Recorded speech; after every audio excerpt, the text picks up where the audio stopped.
Gold trusted gold buyers. మీరు తాకట్టు పెట్టిన బంగారాన్ని విడిపించి ఈ రోజు ఉన్న మార్కెట్ ధరకు కొనబడును.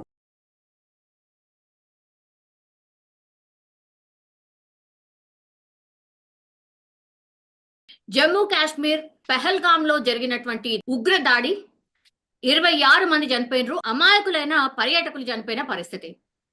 దేశమంతా అట్టుడుగుతున్న సిచ్యువేషన్ కనిపిస్తోంది. అట్లాగే అక్కడ జరిగినటువంటి ఇన్సిడెంట్స్ అండ్ ఎవరైతే బాధితులు ఉన్నారో వాళ్ళు మాట్లాడిన మాటల తర్వాత మాత్రం ఇండియా రియాక్ట్ అయింది, యాజ్ వెల్ యాజ్ పాకిస్తాన్ కూడా రియాక్ట్ అవుతున్న సిచ్యువేషన్. మాట్లాడదాం. మనతో పాటు ఉన్నారు ముస్లిం మత పెద్దలు అట్లాగే మైనార్టీ పరిరక్షణ కమిటీ లీడర్ ఫారూక్ షుబ్లీ గారు. సార్ నమస్తే. సార్ నమస్తే అమ్మా. Yes sir. సార్ ఎట్లున్నారు sir? Yeah absolutely fine. Yes. దేశంలో జరుగుతున్న సిచ్యువేషన్ ని మీరు చూస్తూ ఉన్నారు. 2 రోజులుగా అట్టుడుకుతున్న సిచ్యువేషన్ అయితే కనిపిస్తోంది సార్, మీరు చూస్తూ ఉన్నారు. Sir what is the reason అనుకుంటున్నారు? ఉగ్ర దాడి ఇన్ని డేస్ ఆఫ్ గ్యాప్ తర్వాత అది జమ్మూ కాశ్మీర్ లో జరగడం, అమాయకులు చనిపోవడం ఎట్లా చూస్తున్నారు సార్ ఈ ఇన్సిడెంట్ ని? అమ్మా, మీకు ఐ డ్రీమ్ ప్రేక్షకులందరికీ కూడా నమస్కారం అండి. మీరు ఎలా ఉన్నారు అంటే బాగున్నాను అని చెప్పాను, కానీ వాస్తవంగా మనసు అయితే బాగాలేదు తల్లి. దానికి కారణం ఏంటంటే ఎవరము బాలేం. ఎగ్జాక్ట్లీ ఎందుకంటే అమాయకులమైనటువంటి ప్రజలు, అభం శుభం తెలియనటువంటి ప్రజలు, వారు పర్యాటకులుగా అక్కడికి వెళ్తే వాళ్ళని అంత దారుణంగా వాళ్ళని చంపివేసినటువంటి ఏదైతే ఘటన ఉందో అది ప్రతి ఒక్కరికి కూడాను, మానవతావాదులు ఎవరైతే ఉన్నారో కుల మతాలకు అతీతంగా యాజ్ ఏ ఇండియన్ గా ప్రతి ఒక్కరు కూడాను బాధపడుతున్నారు. ప్రతి ఒక్కరు కూడాను బాధలో ఉన్నారు. ఇది జరగడానికి కారణం ఏంటి అని చెప్పేసి మీరు ఒక సూటి ప్రశ్న అడిగారు. నేను దీనికి సూటిగా సమాధానం చెప్తున్నాను తల్లి. అదేంటంటే భారతదేశం యొక్క ఇంటెగ్రిటీ, భారతదేశం యొక్క సమైక్యత, దీనిపై దాడి అండి ఇది. మీరు గమనిస్తే కనుక ఇన్ని సంవత్సరాల తర్వాత, ఇన్ని రోజుల తర్వాత మరలా ఎందుకు అని చెప్పేసి వీళ్ళు పంజా విసురుతున్నారు అంటే కనుక దానికి గల కారణం ఏమిటంటే, ఇంతకు ముందు కాశ్మీర్ సపరేట్ స్టేట్ గా ఉండాలని చెప్పేసి, లేకపోతే కొంతమంది ఏమో కాశ్మీరు మేము దాయాది దేశమైనటువంటి దాంట్లో భాగస్వామ్యం అవుతాం అని చెప్పేసి, కొంతమంది ఏమో మాకు సపరేట్ స్టేట్ కావాలని చెప్పేసి అనేకమైనటువంటి వాదనలు వినిపించేవి. కానీ ఆర్టికల్ 370 అనేది రద్దు చేసిన తర్వాత జరిగినటువంటి పరిణామాలు, దాని తర్వాత అక్కడ జరిగినటువంటి ఉద్రిక్త పరిస్థితులు, దాని తర్వాత మొత్తం సెటరైట్ అయ్యి ఈ రోజున పరిస్థితి ఎలా ఉందంటే కంప్లీట్ గా మన అండర్ కంట్రోల్లోకి వచ్చేసింది. అక్కడ ఉన్నటువంటి కాశ్మీరీ ప్రజలు సైతం కూడాను మేము భారతదేశంలో అంతర్భాగము అని చెప్పేసి నమ్మేటటువంటి పరిస్థితులు వాళ్ళు వచ్చేసారు. వాళ్ళు ఈ రోజున ఈ సంఘటన జరిగిన తర్వాత అక్కడ జరుగుతున్నటువంటి ఏదైతే ర్యాలీలు కానివ్వండి, లేకపోతే ప్రజల యొక్క కోపం కానివ్వండి, మీరు ఒకసారి గమనిస్తే కనుక వాళ్ళు బయటకు వచ్చి ఇది అత్యంత దారుణం అని చెప్పేసి ముక్త కంఠంతో వాళ్ళు ఖండిస్తున్నారు. నంబర్ 1. నంబర్ 2, హిందూ ముస్లింల ఐక్యత వర్ధిల్లాలి అని చెప్పేసి నినాదాలు ఇస్తున్నారు. ఇదంతా ఒక ఎత్తైతే కనుక ఈ రోజున వారు చంపింది కేవలం 26 మంది హిందువులు అని చెప్పేసి మనం భావిస్తే కనుక తప్పు తల్లి. ఎందుకు అంటున్నానంటే 26 మంది కేవలం హిందువులు, 26 మంది ప్రాణాలు మాత్రమే కాదు వాళ్ళు తీసుకుంది యావత్తు కాశ్మీరీ ప్రజల యొక్క ప్రాణాలు. ఎందుకు నేను ఈ మాట అంటున్నానంటే దాదాపు మీరు గమనిస్తే కనుక ఆ పర్యాటక రంగం పైనే కాశ్మీర్ అనేది ఆధారపడి ఉంటుంది. పర్యాటకులు వెళ్తేనే కదా వాళ్ళకి ₹1 వచ్చేది. పర్యాటకులు అక్కడికి వెళ్తేనే అన్ని రంగాలు కూడాను అభివృద్ధి చెందుతాయి అక్కడ. ఒకవేళ ఇటువంటి సంఘటనలు జరిగితే, ఒకవేళ ఏముంది, ఇప్పుడు ఈ సంఘటన జరిగిన తర్వాత పర్యాటకులు అక్కడికి వెళ్తారమ్మా? అది ఎంత పెద్ద దెబ్బ! అది ఆర్థిక వ్యవస్థపై, ఆర్థిక మూలాలపై దెబ్బ కొట్టారు. అక్కడ హిందువా ముస్లిమా అనేది కాదు, వాళ్ళు కేవలం ఏంటంటే ఎవరైతే ఈ కాశ్మీరు నెమ్మదిగా వీళ్ళు భారతదేశంలో అంతర్భాగం అని చెప్పేసి అనుకుంటున్నారు, దీన్ని మనం డిస్టర్బ్ చేయాలి అని చెప్పేసి పన్నినటువంటి కుట్ర అది. నేను ఈ సందర్భంగా హిందువా ముస్లిమా అది కాదు అని ఎట్లా అంటున్నారు? ఐడి కార్డ్స్ చూసారు మీరు, హిందువా ముస్లిమా? హిందూ అయితే ఒక పక్కకు రండి, ముస్లిం అయితే ఇంకో పక్కకు వెళ్ళండి. హిందువులను టార్గెట్ చేసి హిందువులను మాత్రమే చంపారు సార్. ఒక్క ముస్లిం అయినా కనిపిస్తున్నారా? ఒక్క ముస్లిం? ఎవరు చనిపోయింది పాపం? ఆ హార్స్ రైడింగ్ ఎవరైతే అతను ఉన్నాడో ఆయన ఏదో రైఫిల్ అంటే లాక్కునే ప్రయత్నం చేస్తే ఆయన ప్రాణాలు, ఆ ఒక్క ప్రాణం మాత్రమే పోయింది సార్ ముస్లింది. మిగతా వాళ్ళందరూ కూడా హిందువులే. మీకు ఒక చిన్న విషయం చెప్తారమ్మా. మీరు ఒక్క ప్రాణం పోయింది, అతను లాక్కునే ప్రయత్నం చేశారు అంటున్నారు. కానీ నా దగ్గర ఉన్నటువంటి వాస్తవాలు, అది కూడాను నేషనల్ మీడియాలో ప్రచురితమైనటువంటి వాస్తవాలు, యావత్తు మీడియా మొత్తం కూడాను చూపించినటువంటి వాస్తవాలు ఏమిటంటే, ఆ వ్యక్తి అనేక మంది ప్రాణాలను కాపాడుతూ అతను చనిపోయాడు. Yes sir. అతను ఎస్ కూడాను ముస్లిమే. నేను ఇక్కడ హిందువా ముస్లిమా అని చెప్పి నేను డిబేట్ ఆ చేసి ఒక్క చూడదలుచుకోవట్లేదు. సార్ ఆ ఒక్కతనే ఒక్కతనే ఎస్ ఒక్కతనే ఒక్కతనే కానీ ఇక్కడ గమనించాల్సింది ఏంటంటే, ఎవరైతే ఈ ఉగ్రవాదులు చేసినటువంటి దాడి ఏదైతే ఉందో, దీనికి రెండు అంశాలు నేను మీ దృష్టికి తీసుకొస్తాను. ఇస్లాం అసలు ఏం చెప్తుంది, ఇస్లాం ధర్మం ఏం చెప్తుంది అనేది నేను మీకు స్పష్టత ఇస్తాను. లా ఇక్రాఫ ఫిద్దీన్ అంటే ఇస్లాంలో ఎటువంటి జబర్దస్తి లేదు. మీరు చెప్పిన విధంగా వాళ్ళు ముష్కరులు ఏం చేశారు, మీకు కలమా వచ్చా, మీరు కలమా వస్తే మీరు కలమా చదవండి, లేదంటే కనుక నువ్వు హిందువా ముస్లిమా అని చెప్పేసి అతన్ని ఐడెంటిఫై చేసి మరీ చంపారు. అసలు జబర్దస్తియే లేదు ఇస్లాంలో. అలాంటప్పుడు నువ్వు ఏ రకంగా చంపుతావు? ఒకటి, నువ్వు జబర్దస్తి చేసావు, లా ఇక్రాహ ఫిద్దీన్ అని చెప్పేసి ఖురాన్ అంటుంది, ఇస్లాంలో జబర్దస్తి లేదు అని చెప్పేసి నువ్వు నాన్ ముస్లిం అయిపోయావు. నువ్వు నంబర్ 1. నంబర్ 2, ఏదైతే అమాయకమైనటువంటి ప్రజలను నువ్వు కాల్చి చంపావో, ఖురాన్ చాలా స్పష్టంగా ఇస్తున్నటువంటి ఉపదేశము 5వ అధ్యాయం 32వ వాక్యం, సూరే అల్మైదా అంటారండి. అందులో చెప్తున్నటువంటి వాక్యం ఏంటంటే, ఒక అమాయకమైనటువంటి ప్రజల యొక్క ప్రాణాలను కనుక నువ్వు హరిస్తే, నువ్వు యావత్తు మానవాళి యొక్క ప్రాణాలను హరించినట్టే. అదే విధంగా ఒక అమాయక ప్రజల యొక్క ప్రాణాలను నువ్వు కాపాడితే కనుక యావత్తు మానవాళిని కాపాడినట్టే అని చెప్పేసి. సార్ మరి వన్ అలాంటప్పుడు బేసిక్ క్వశ్చన్ సార్, వన్ ఈ బేసిక్ యధవులు క్వశ్చన్ సార్. ఎవరైతే ఉన్నారో వీళ్ళు ముస్లింలు అని చెప్పేసి వాళ్ళ క్లెయిమ్ ఎలా చేస్తారండి? వాళ్ళు ఖురాన్ కి వ్యతిరేకంగా పనిచేశారు. ఏదైతే ఇస్లాం ప్రతి ధర్మం ఉందో, ముస్లిం సార్ ప్రతి ముస్లిం ఖురాన్ చదువుతారా సార్? ఏ ఏజ్ నుంచి చదువుతారు సార్? ప్రతి ముస్లిం ఖురాన్ చదువుతాడా అంటే కనుక, ప్రతి ముస్లిం ఖురాన్ చదవాలి అంటాను నేను. చదువుతారా చదవరా? చదువుతారు, ఖచ్చితంగా ఏ చదువుతారు. ఏజ్ నుంచి సార్? సార్ ఏ ఏజ్ నుంచి సార్?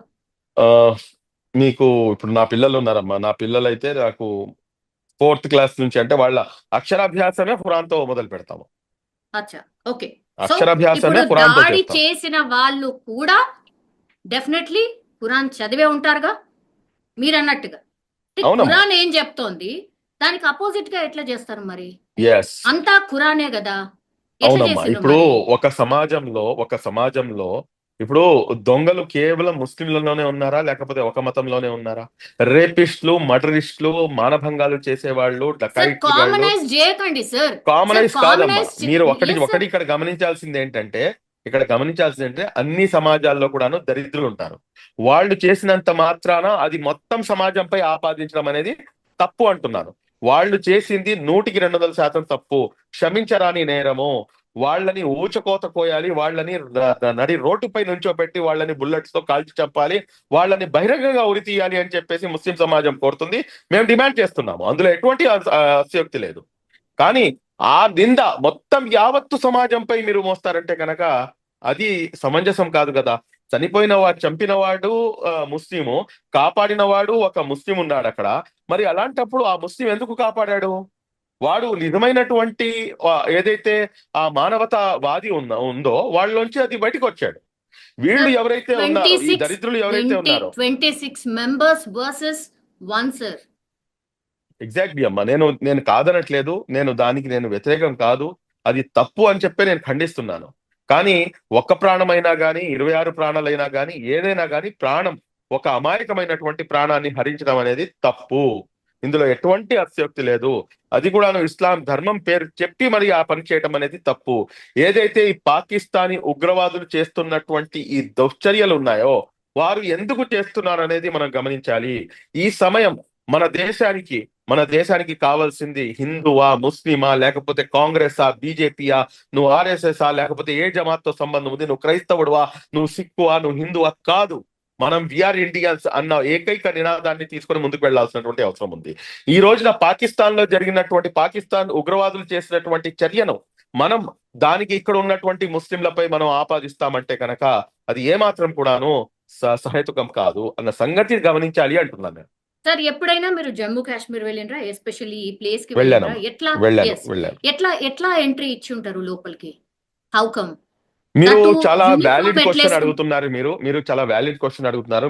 మీ క్వశ్చన్ కి నేను ఎలా ఎంటర్ అయ్యాను ఏంటి అనేది నేను దాని సమాధానం మీకు కూడా తెలుసు. కానీ మీరు ఎందుకు అడుగుతున్నారనే దీంతో నేను మీకు ఆన్సర్ ఇస్తున్నాను. చూడండమ్మా, 2000 మంది పర్యాటకులు ఉన్నారు అక్కడ. నేను ఎవరిని నిందించట్లేదు. నేను ఏ పార్టీ పేరు తీసుకోను. కానీ let's come to the common sense point. 2000 మంది పర్యాటకులు అక్కడ ఉంటే కనుక నేను అక్కడికి వెళ్ళినప్పుడు నాకు ప్రతి కిలోమీటర్ కి ఆర్టికల్ 370 తీసేసిన ఐ థింక్ 1.5 మంత్ తర్వాత నా విజిట్ ఉంది. ఓకే. నేను పర్టికులర్ గా వెళ్ళాను అసలు ఏంటి అక్కడ పరిస్థితి అని చెప్పేసి. అప్పుడు ఉన్నటువంటి పరిస్థితి ఏంటంటే ప్రతి అడుగు తీసి అడుగు వేస్తే ఆర్మీ దళాలు పూర్తిగా ఆక్యుపై చేసుకొని వాళ్ళు పూర్తిగా సెక్యూరిటీగా ఉన్నారు.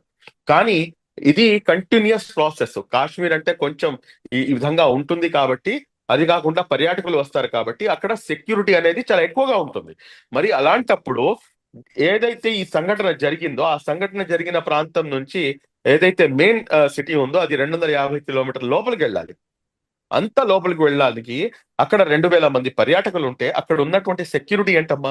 నేషనల్ మీడియాలో ఒక మీడియా ఛానల్లో కూర్చొని ఇంకో మీడియా పేరు తీసుకోకూడదు కాబట్టి నేను పేరు తీసుకోవట్లేదు. ఒక ప్రముఖ నేషనల్ మీడియాలో ఒక రిపోర్టర్ రిపోర్టింగ్ చేస్తూ అత్యంత దారుణమైనటువంటి సెక్యూరిటీ ఇక్కడ ఉంది, ఇక్కడ సెక్యూరిటీ అసలు ఏ మాత్రం లేదు, ఇది అత్యంత దారుణం అని చెప్పేసి అతను కూడాను రిపోర్ట్ చేయడం జరిగింది. నేను ఇక్కడ ఒకళ్ళని నేను తప్పు పట్టట్లేదు. నేను ఇక్కడ చెప్తుంది ఏంటంటే మా తప్పుల్ని కూడా మేము సరిదిద్దుకోవాల్సినటువంటి అవసరం ఉంది అని చెప్పేసి నేను చెప్తున్నాను అంతే. ఏదో రకంగా ఎవరైతే ఈ ముష్కరులు ఉన్నారో వాళ్ళు ఏదో ఒక మార్గం ద్వారా ఎంటర్ అయి ఉంటారు కదా. వాళ్ళు అంత ఈజీగా ఎలా ఎంటర్ అయ్యారు? ఎవరు వాళ్ళకి సహకరించారు? ఎవరు ఎవరు ఎవరు వాళ్ళకి సహకరించుంటారు సార్? ఎవరు సహకరించుంటారు? జమ్మూ ఎవరు కాశ్మీర్ లో సహకరించుంటారంటే ఉన్నటువంటి లోకల్ నేను పీపుల్ నేను చెప్పలేను కదా. తల్లి, నాకు దాని అంటే గురించి నాకు అవగాహన లేనప్పుడు ఖచ్చితంగా ఎవరో అంటే ఒకరు ఒక సహకరించుంటారు. ఖచ్చితంగా ఎవరో ఒకరు సహకరించుంటారు. బట్ ఎవరు యాడింగ్ సహకరించారు ఆన్ అంటే ఎస్ యాడింగ్ ఆన్ సార్, ఏపీకి సంబంధించిన మధుసూదన్ రావు అని ఒకతను చనిపోయాడు సార్. మీరు చూసే ఉంటారు నాకు తెలిసి. చూశానమ్మా. యా, వాళ్ళ మిస్సెస్ ఇచ్చినటువంటి ఎస్, స్టేట్మెంట్ కూడా విన్నాను నేను. చూసారు కదా. లోకల్ వాళ్ళు కూడా కొంత మిస్గైడ్ చేశారు అన్నటువంటి మాట చెప్పింది సార్. మీరు విన్నారా? నేను అట్లా విన్నాను జరిగి తల్లి. ఉండొచ్చా? అట్లా జరిగి అలా ఉండొచ్చా? జరగడానికి నేను ఇప్పుడు ఆవిడ ఇచ్చిన స్టేట్మెంట్ కి అయితే నేను కౌంటర్ అయితే చేయలేను. ఎందుకంటే అక్కడికి వెళ్ళొచ్చిన ఆవిడ మాటకి నేను కౌంటర్ ఇవ్వలేను. కానీ నేను మీకు ఇండియన్ ఎక్స్ప్రెస్ ఏదైతే ఆర్టికల్ ఉందో ఆ ఆర్టికల్ ఇవాళ మార్నింగే ప్రచురితమైంది. Pahalgam guide became guardian angel for Chhattisgarh BJP worker hug the children save their lives అని చెప్పేసి ఎవరైతే బీజేపీకి ఛత్తీస్గఢ్ కి చెందినటువంటి యువ నాయకుడు ఉన్నారో ఆయన పేరు వచ్చేసి అగర్వాల్ అండి. 35 సంవత్సరాలు ఆయనకి. ఆయన ఇచ్చినటువంటి స్టేట్మెంట్ ఇండియన్ ఎక్స్ప్రెస్ ఆర్టికల్లో వచ్చింది. ఈ వ్యక్తి ఎవరైతే ఉన్నాడో ఈ కాశ్మీర్ కి చెందినటువంటి వ్యక్తి, ఇతను మా యొక్క ప్రాణాలను కాపాడాడు అని చెప్పేసి ఇస్తున్నటువంటి స్టేట్మెంట్. 11 మంది ప్రాణాలు ఐ థింక్ ఉండవచ్చు. నేను కాదు అని చెప్పేసి నేను చెప్పను. మేబీ కొంతమంది ఏమైనా చేసి ఉండవచ్చు, లేకపోతే జరగవచ్చు. కానీ ఈ అంశం జరిగిన తర్వాత మీరు చూడండి, కాశ్మీర్ లో బయటకు వచ్చి ప్రజలు చేస్తున్నటువంటి నినాదాలు ఏమిటి, వారు చేస్తున్నటువంటి అంశం ఏంటి అనేది కూడాను ఒకసారి క్షుణ్ణంగా గమనించండి. ఇంతకు ముందు గతంలో మనం ఇది చూసామా? ఈ రోజున వాళ్ళు భారతదేశంలో అంతర్భాగం మేము అని చెప్పేసి నమ్మి వాళ్ళు ఇస్తున్నటువంటి నినాదాలు హిందూ ముస్లింల ఐక్యత వర్ధిల్లాలి అని చెప్పేసి, మేము భారతదేశంలో అంతర్భాగం అని చెప్పేసి వాళ్ళు చెప్తున్నటువంటి మాట అది 100% వెల్కమ్ చేయాల్సినటువంటి అంశం. ఉండవచ్చు ఒకళ్ళో ఇద్దరో లేకపోతే ఒక పర్సంటేజ్ ఆఫ్ పీపుల్ ఎవరైనా ఉండవచ్చు, వాళ్ళని కూడాను మనం పట్టుకోవాల్సినటువంటి అవసరం ఉంది అంటాను నేను. Yeah, okay, right sir. నిన్న తను మాట్లాడుతూ కూడా ఇంకో మాట అండి సార్. కాల్చేటప్పుడు కూడా ప్రాధేయపడుతున్నా కూడా మమ్మల్ని వదిలేయండి అని బిడ్డ ప్రాధేయపడ్డా, చనిపోయిన వాళ్ళను మళ్ళా కాల్చిండ్రు. అట్లాగే నన్ను కూడా కాల్చేయు అంటే లేదు మిమ్మల్ని కాల్చాం, ఇక్కడ ఏం జరిగిందో వెళ్ళి మీ మోడీకి చెప్పు అన్నటువంటి మాట చెప్పింది సార్. దీన్ని ఎట్లా అర్థం చేసుకోవాలి? వెళ్ళి మీ మోడీకి చెప్పు అంటే కోపం అంతా మోడీ పైన, లేకపోతే భారతదేశీయుల పైన, ఎవరి మీద?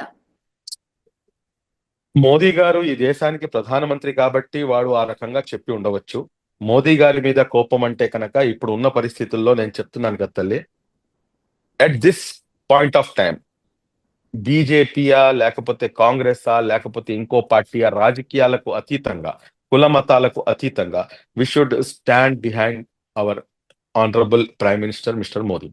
ఆయన ఎటువంటి స్టెప్ తీసుకున్నా గానీ ఆయనతో పాటు భారతదేశంలో నివసిస్తున్నటువంటి 130-140 కోట్ల మంది ప్రజలు మనమందరం కూడాను ఆయన వెనకాల నుంచోవాల్సినటువంటి పరిస్థితి, అందులో ఎటువంటి డౌట్ లేదు.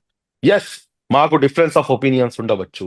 మేము ఒక కుటుంబంలో ఉన్నప్పుడు ఒక మొగుడు పెళ్ళాం 2 పిల్లలు ఉంటేనే డిఫరెన్స్ ఆఫ్ ఒపీనియన్స్ ఉంటాయి, ఉండవచ్చు. మాకు అనేకమైనటువంటి ఒపీనియన్స్ ఉండవచ్చు. రీసెంట్ గా ఉన్నటువంటి ఏదైతే వక్ఫ్ అమెండ్మెంట్ యాక్ట్ తీసుకొచ్చారో దానిపై మొత్తం దేశవ్యాప్తంగా కూడాను నిరసనలు జరుగుతాయి.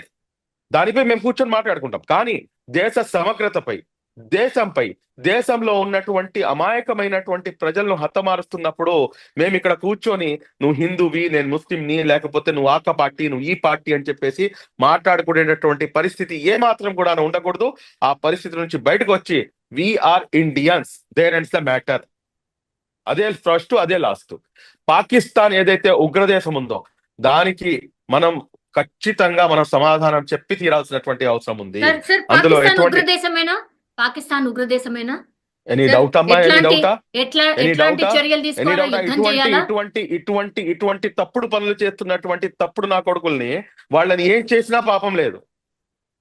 ఇటువంటి తప్పుడు పనులు చేస్తున్న ఇటువంటి అమాయక ప్రజలను పొట్టన పెట్టుకున్నటువంటి పాకిస్తాన్ ఏం చేసినా కానీ పాపం లేదు. మీకు ఒక విషయం చెప్తానమ్మా, పాకిస్తాన్ తో మాకు ఏంటి సంబంధం? పాకిస్తాన్ రాకూడదు. ట్విన్ నేషన్ థియరీకి వ్యతిరేకంగా ఉన్నటువంటి సమాజం ముస్లిం సమాజం, మన భారతదేశంలో ఉన్నటువంటి సమాజం. 2 రాష్ట్రాలుగా, 2 దేశాలుగా ఈ దేశం విభజించకూడదు అని చెప్పేసి కోరుకున్నటువంటి వాళ్ళం ఈ దేశంలో ఉన్నటువంటి ముస్లిం సోదరులు. ఆ రోజు మా దగ్గర ఆప్షన్ ఉంది, I can go to that country, but we have not chosen that country as our country. We have chosen this as our country. Maulana Abul Kalam Azad గారు, ఫస్ట్ అవర్ ఎడ్యుకేషన్ మినిస్టర్, ఆయన ఢిల్లీలో లాల్ ఖిలాపై నుంచొని ఇచ్చినటువంటి ఏదైతే స్పీచ్ ఉందో, ఓ ముస్లింలారా మీరు ఎక్కడికి వెళ్తున్నారు, ఏ దేశానికి వెళ్తున్నారు? ఇది మా దేశం, ఇది మా మాతృదేశం. ఈ దేశం కోసమే కదా 200 సంవత్సరాలు మేము ఎవరైతే ఈ దరిద్రులు ఉన్నారో, ఎవరైతే ఈ ఆంగ్లేయులు ఉన్నారో, బ్రిటిషర్స్ ఉన్నారో, వీళ్లతో పోరాడి మేము సాధించుకున్న తర్వాత ఈ రోజు కుట్ర పన్ని దేశం విడిపోతుంటే మీరు మతం ఆధారంగా ఆ దేశానికి వెళ్తారా అని చెప్పేసి చారిత్రాత్మకమైనటువంటి ఏదైతే స్పీచ్ ఉందో ఆ స్పీచ్ ని మా నరాన ఎక్కించుకున్నటువంటి పౌరులు ఈ భారతదేశంలో ఉన్నటువంటి ముస్లింలు. వీఆర్ లెఫ్ట్ లెగ్ తో పాకిస్తాన్ ని లెఫ్ట్ లెగ్ తో తన్ని ఈ దేశం మాది, ఈ దేశం నాది, ఈ దేశం మనది అని చెప్పేసి భావించి ఇక్కడ మనం అందరం కూడా కలిసిమెలిసి ఉంటున్నట్టు ఏదైతే కలిసిమెలిసి ఉండేటటువంటి ఏదైతే ప్రక్రియ ఉందో దీన్ని అంతం చేయటానికే వారి యొక్క కుట్ర. పాకిస్తాన్ ని కరెక్ట్ గా మన ఇండియన్ ఆర్మీ తలుచుకుంటే ఎంతసేపట్లో మటమాయం చేయగలుగుతుంది? మీరేం నమ్ముతారు చెప్పండి? మీరు చెప్పండి. ఎంతసేపు పడుతుంది? నాకు తెలిసి 24 hours is more than sufficient. మొత్తం పాకిస్తాన్ లేకుండా చేసేవచ్చు. కానీ మేము చెప్పేది ఒకటే తల్లి, పాకిస్తానా లేకపోతే ఇదా అని చెప్పి కాదు. వాడు పాకిస్తాన్ లో కూర్చొని వాడు చేస్తున్నటువంటి ఈ దుశ్చర్య ఇప్పటికి కూడాను వాళ్ళకి తెలుసు, స్పష్టంగా తెలుసు. 24 గంటలు చాలు. ఏమైంది కార్గిల్లో? ఏమైందండి కార్గిల్లో? ఏమైంది 1965 వార్లో? ఏమైంది? మనకందరికీ తెలిసిందే. కానీ వాళ్ళు ఏం చేస్తున్నారంటే మేకపోతు గాంభీర్యం ప్రదర్శిస్తున్నారు. ప్రదర్శిస్తూ ఒక నిమిషం, కుక్క తోక స్ట్రైట్ అయినట్టు మీరు ఎక్కడైనా చూసారా? ఎప్పుడైనా చరిత్రలో గమనించారా? కుక్క తోక వంకరే, అందులో ఎటువంటి డౌట్ లేదు. మీరు ఇక్కడ గమనించాల్సినటువంటి అంశం ఏంటంటే వారికి కావాల్సింది ఏంటంటే ఇక్కడ చిచ్చు పెట్టడం. వారు మైండ్ గేమ్ ఆడుతున్నారు. వాళ్ళ కాళ్ల నుంచి భూమి కదిలిపోయింది. నేనేమంటానంటే పాక్ ఆక్యుపైడ్ కాశ్మీర్ ని కూడాను మేము ఆక్యుపై చేయాలి. ఆక్యుపై కాదు, మా దేశం, అది మా దేశంలోని అంతర్భాగము. దాన్ని తిరిగి మేము స్వాధీనం చేసుకోవాలి. ఆ దిశగా మనం అడుగులు వేయాలి. ఈ రోజు చైనా ఉంది. చైనా ఎంత భూభాగాన్ని ఆక్రమించింది? మేము చేతులు కట్టుకొని కూర్చొని చూస్తూ ఉండాలా? నో. ఈ దేశం కోసం ముస్లిం సమాజం కాదు, ఈ దేశంలో కోసం భారతీయులు అందరూ కూడాను కుల మతాలకు అతీతంగా ప్రాణాలు త్యాగం చేశారు, చేస్తూనే ఉంటారు. దానికి ముందు వరుసలో ముస్లిం సమాజం సైతం కూడాను. భారతదేశ ముస్లిం సంతతి ఇక్కడ నివసించేటటువంటి ముస్లింలు ఈ దేశం కోసం తన ప్రాణాలు త్యాగం చేస్తారు, అవసరం పడితే మళ్ళా చేయడానికి కూడా సిద్ధంగా ఉంటారు. ఈ డిస్టర్బెన్స్ తీసుకుని రావడానికే వాళ్ళు కుట్ర పన్నుతున్నారు. ఆ కుట్రలో మేము భాగస్వామ్యం కాకూడదు అంటున్నాను నేను. ఇక్కడ వాళ్ళు అక్కడ వెళ్ళొద్దు, అక్కడ వాళ్ళు ఇక్కడికి రావద్దు. 48 hours was the dead line మనం పెట్టింది. అట్లాగే బీసీసీఐ కూడా ఒక డిసిషన్ తీసుకుంది. క్రికెట్ మేబీ ఇంకా ఫర్దర్ గా కూడా ఆడకపోవచ్చు. సినిమాలు అక్కడ యాక్టర్స్ కి సంబంధించిన సినిమాలు ఇక్కడ ప్రదర్శించడానికి లేదు, నిషేధం ఒకటి. కానీ సార్ నిన్న ఢిల్లీ ఎంబసీ, పాకిస్తాన్ ఎంబసీలో కేక్ కట్ చేశారు సార్. జస్ట్ పహల్గామ్ ఇన్సిడెంట్ జరిగిన కొద్దిసేపటికే కేక్ లోపలికి తీసుకువెళ్ళడానికి ఒక మనిషి ప్రయత్నం చేస్తుండ్రు. ఐ థింక్ ఆ వీడియో చాలా వైరల్ అయింది, మీరు కూడా చూసే ఉంటారు సార్. మీ ఒపీనియన్ ఏంటి? ఎందుకు నేను కేక్ వీడియో అయితే చూశానమ్మా, కానీ కొన్ని అథెంటిక్ సోర్సెస్ ద్వారా నేను తెలుసుకుంది ఏంటంటే అది దాని యొక్క క్రెడెన్షియల్స్ నాకు కరెక్ట్ గా దొరకలేదు. బహుశా మీరు కూడాను ఏకీభవించి ఉండవచ్చు. నేషనల్ మీడియా కానీ ఏది కూడాను దాన్ని కవర్ చేయలేదు. ఒకవేళ నిజంగా అది నిజమైతే గనక, అది ఒకవేళ అది నేషనల్ కనుక మీడియానే కదా ఒకవేళ అడుగుతోంది. సరే మీ మాటకే ఎందుకు అని వస్తున్నాను, అంటే మీ మాటకే ఏమి వస్తున్నానమ్మా. కూడా చెప్పకుండా ఒకవేళ అది కనుక నిజమైతే కనుక వాళ్ళని ఇమ్మీడియట్ గా అరెస్ట్ చేయాలి. ఇప్పుడు ఈ దేశంపై జరిగిన దాడికి ఇదే దేశంలో ఉంటూ ఇదే దేశంలో వాడు కేక్ తీసుకొచ్చి వచ్చాడంటే వాడికి ఎంత గుండె ధైర్యం అమ్మా వాడికి. వాడిపై మనం ఏం యాక్షన్ తీసుకున్నాం? వాడిని మనం అరెస్ట్ చేశామా లేదా? ఎందుకు చేయకూడదు అరెస్టు? చేయవచ్చు కదా. 26 మంది ప్రాణాలు పోగొట్టుకుంటే వాడు ఇక్కడ కేక్ తీసుకొచ్చి వాడి సెలబ్రేషన్స్ అని చెప్పేసి వాడు ఇక్కడికి వస్తుంటే అలాంటి వాడిని మనం అరెస్ట్ చేయాలా చేయకూడదా? దేశ వ్యతిరేక చర్య కదా అది. మళ్ళా ఎటువంటి యాక్షన్ తీసుకున్నారనేది కూడాను మనం గమనించాల్సినటువంటి అవసరం ఉంది. సార్ మా చూడండి తల్లి, ఇదంతా కాదు, ఒకటి ఇప్పుడు ఉన్న సిచ్యువేషన్ లో we should be United, we should not divide. వారి యొక్క అంటే ఏదైతే అంతకంటే ముందు కుట్ర మనం ఉందో లేమా సార్? అంతకంటే ముందు మనం లేమా? మనం ఉన్నామనే కదా అనుకున్నాం. ఇప్పుడు ఉన్న సిచ్యువేషన్ లో ఏదైతే ముస్లిం వల్ల జరిగింది, ముస్లిం సమాజం వల్ల జరిగింది, లేకపోతే మద్రసాల వల్ల జరిగింది, ఈ ఏదైతే కొన్ని కామెంట్స్ ఉన్నాయి చూడండి, ఇది వాళ్ళు ఏదైతే కుట్ర పన్నుతున్నారో ఆ కుట్రని మనం దగ్గరుండి సక్సెస్ చేసిన వాళ్ళం అవుతాము. We are Indians, there ends the matter, whoever it may be. నువ్వు ఏ మతానికి చెందిన వాడివైనా ఉండు, నువ్వు ఏ పార్టీకి చెందిన వాడివైనా ఉండు, నువ్వు ఏ దీనికైనా కానీ ఏ ఆర్గనైజేషన్ చెందిన వాడివైనా ఉండు, బట్ వీఆర్ ఇండియన్స్ అన్న ఏకైక నినాదం మన దగ్గర ఉండాలి. అది నేను చెప్పదలుచుకుంటున్నాను. ఇప్పుడు నెక్స్ట్ ఇప్పుడు ఈ ఇన్సిడెంట్ జరిగినటువంటి ప్రాంతంలో మళ్ళీ ఎవరైనా వెళ్తారా సార్? మళ్ళీ నేను నార్మల్ ఇందాక స్టేజ్ అదే కి కదా రావడానికి, చెప్పిందమ్మా, నార్మల్ కనీసం స్టేజ్ 6 కి నుంచి 8 రావడానికి నెలలు పడుతుంది. కనీసం 6 నుంచి 8 నెలలు పడుతుంది. అయినా అంటే కాన్ఫిడెన్స్ వ- వస్తుందా? చాలా కష్టం కదా తల్లి. ఇప్పుడు to be frank enough with you, this year I was planned 4th of May NEET exams ఉన్నాయి. నీట్ ఎగ్జామ్స్ అయిపోయిన తర్వాత పిల్లలు అడిగితే కూర్చొని మేము డిస్కషన్ చేసుకున్నాం ఇంట్లో, ఎక్కడికి వెళ్దాము ఈసారి అని చెప్పేసి కూర్చొని మాట్లాడుకుంటూ జమ్మూ అండ్ కాశ్మీర్ మన డిస్కషన్ లో టాప్ లో ఉంది. ఇప్పుడు వస్తారా? ఇప్పుడు రారు. అంటే వారి యొక్క ఆర్థిక మూలాలపై, జమ్మూ కాశ్మీర్ యొక్క ఆర్థిక మూలాలపై పాకిస్తాన్ దాడి చేసింది. మా దేశం యొక్క ఆర్థిక మూలాలపై వాళ్ళు దాడి, మనం చేయాల్సింది కూడాను అదేనమ్మా. వారి యొక్క ఆర్థిక మూలాలను నష్టపరచాలి. నేను ఒక సోర్స్ ద్వారా నాకు తెలిసింది ఏంటంటే అక్కడ వాటర్ బాటిల్ 140 రూపాయలంట, ఉమ్. అక్కడ ఒక లీటర్ మిల్క్ 200 రూపాయలంట, 4 బ్రెడ్ ముక్కలు ఉండే బ్రెడ్ ప్యాకెట్ 300 రూపాయలంట. ఇంత ఇన్ఫ్లేషన్ ఉన్నటువంటి పరిస్థితి పాకిస్తాన్ది. పాకిస్తాన్ యొక్క ఆర్థిక వ్యవస్థని ఇంటర్నేషనల్ లెవెల్లో మోదీ గారు దెబ్బతీస్తారు అని చెప్పేసి మేము భావిస్తున్నాము. సార్ బార్డర్ లో ఉన్నటువంటి సిచ్యువేషన్ ఏంటి సార్?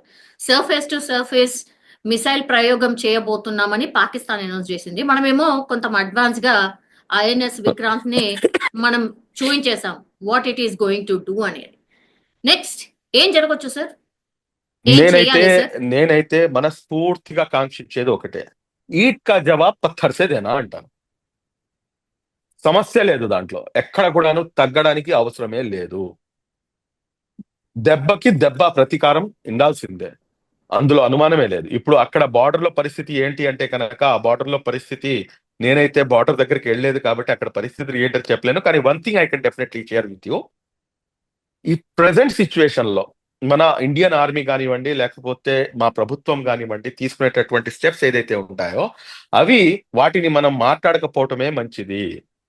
ఎందుకంటే అది హైలీ సెక్యూర్డ్, హైలీ సేఫ్టీ ఉన్నటువంటి అంశాలు అవి. వాటిని మనం డిస్కస్ చేయకపోవటం మంచిది. బట్ మా మనస్ఫూర్తిగా కాంక్షించేది ఒకటే, పాకిస్తాన్ని మటుమాయం చేయాల్సినటువంటి అవసరం ఉంది. పాక్ ఆక్యుపైడ్ కాశ్మీర్ మాత్రమే కాదు, ఒకవేళ యుద్ధం గనక మొదలైపోతే కనుక పనిలో పని మొత్తం పాకిస్తాన్ని కూడాను మనం మళ్ళా కైవసం చేసుకొని అఖండ భారతదేశం వైపుకి అడుగులు వేయాలని చెప్పేసి నేను కాంక్షిస్తున్నాను. అఖండ భారతం వైపుకి అడుగులు వేయటానికి ఈ దేశంలో నివసిస్తున్నటువంటి ముస్లింలు సైతం కూడాను ఏదైతే తప్పు జరిగిందో గతంలో ఈ దేశాన్ని విభజించి ఆ తప్పుని మరలా సరిదిద్దుకొని మనం అందరం కూడా మళ్ళా అందరినీ కూడా కలిపేసుకొని అఖండ భారతదేశం వైపుకి అడుగులు వేయాలని చెప్పేసి నేనైతే కోరుకుంటాను. సార్ మీ అంటే విడగొట్టి అడగడం కాదు కానీ సర్జికల్ స్ట్రైకా లేకపోతే యుద్ధమా సార్? ఏం జరిగే ఛాన్సెస్ కనిపిస్తున్నాయి సార్? నేనైతే మనస్ఫూర్తిగా కాంక్షిస్తాను యుద్ధమే జరగాలి. యుద్ధం జరగాల? యుద్ధం జరగాలనే కోరుకుంటాను. ఎందుకంటే వీళ్ళకి సరి అయిన గుణపాఠం నేర్పించాలి. సరి అయిన గుణపాఠం నేర్పించాలి పాకిస్తానీలకి. ఆ సమయం ఆసన్నమైంది అనుకుంటున్నాను నేను. కానీ యుద్ధ నీతి ఏదైతే ఉంటుందో ఆ యుద్ధాన్ని, ఎందుకంటే భారతదేశం చరిత్రలో ఎప్పుడు కూడాను సివిలియన్స్ పై అటాక్ చేసినటువంటి దాఖలాలు లేవు. సివిలియన్స్ ని అటాక్ చేయడం, సివిలియన్స్ ని మటుమాయం చేయడం అనేది చాలా క్రూరమైన చర్య తల్లి, చాలా క్రూరమైన చర్య. అంటే వీళ్ళు అసలు మనుషులే కాదంటాను నేను. అసలు వాళ్ళకి ఏం తెలుసండి? వాళ్ళు పాపం ఎంజాయ్ చేయడానికి వెళ్ళారు అక్కడ. వాళ్ళు ఎంజాయ్ చేయడానికి, దాంట్లో ఒక నూతన జంట ఉంది పాపం, పెళ్లి చేసుకొని హనీమూన్ ట్రిప్ అని చెప్పేసి వెళ్ళిన వాళ్ళు ఉన్నారు. వాళ్ళు చేసిన తప్పేంటి? ఎందుకని చెప్పేసి నువ్వు చంపుతావు? నువ్వు చంపుతూ మళ్ళీ ఒక మతం పేరు వాడుతూ నువ్వు చంపితే అది ఎంతవరకు సమంజసం? అది దీన్ని మనం ముక్త కంఠంతో ఖండించాల్సిన అవసరం మాత్రమే కాకుండా పాకిస్తాన్ ఉగ్రవాద దేశానికి వ్యతిరేకంగా మనం ఎంత చేసినా గాని, ఎంత చెప్పినా గాని తక్కువే. దాన్ని మటుమాయం చేయాల్సినటువంటి అవసరం ఉంది. పాకిస్తాన్ కి సరి అయిన బుద్ధి చెప్పాల్సినటువంటి అవసరం ఉంది. పాకిస్తాన్ ఖబర్దార్ అని చెప్పేసి నినదించాల్సినటువంటి అవసరం ఎంతైనా ఉంది. లాస్ట్ క్వశ్చన్ సార్, యాజ్ ముస్లిం మత పెద్దగా సార్, ఏం టాక్ నడుస్తోంది ఆర్ ఏం డిస్కషన్స్ నడుస్తున్నాయి? What is your action plan or what is your support? చూడండి అమ్మా, ఒకటి నేను ఫస్ట్ క్లారిఫికేషన్ ఇస్తాను. ఐఎమ్ నాట్ ఏ ముస్లిం మత పెద్ద. నేను ఒక సోషల్ యాక్టివిస్ట్ ని, ఒక పొలిటికల్ ముస్లిం మత పెద్ద అంటే కనుక దానికి ఖురాన్ గ్రంథం మొత్తం కంఠస్థం చేసి ఉండాలి. బట్ ఆహార్యం ద్వారా నేను మీకు ముస్లిం మత పెద్దలా కనిపించవచ్చు, తప్పేం లేదు మీరు చెప్పిన దాంట్లో. బట్ ఇక్కడ మా మనసుల్లో నడుస్తుంది ఒకటే తల్లి, ఇది ఏంటిది, ఇది మా ప్రాణాలకి ఏంటిది, ఎందుకని చెప్పేసి ప్రతిసారి ఇది జరగాలి. మనం ఇప్పుడు మీరు చూడండి, మీరు అసదుద్దీన్ అవైసీ, నాకు అసదుద్దీన్ అవైసీ అన్నా కానీ నాకు చాలా విషయాల్లో నేను అతనితో వ్యతిరేకిస్తాను, చాలా విషయాల్లో వ్యతిరేకిస్తాను. బహిరంగంగా అనేక అంశాలు నేను మాట్లాడి ఉన్నాను కూడా. కానీ మీరు చూడండి, నిన్న నేను ఒక మన టీవీ ఛానల్లోనే కూర్చొని నేను ఇచ్చాను, ఒక కాల్ ఇచ్చాను. అదేంటంటే ఏదైతే ఇవాళ ఫ్రైడే అమ్మా, ఇవాళ జుమ్మా, ఇవాళ ఫ్రైడే, అనేక మంది గుమ్మగుడతారు.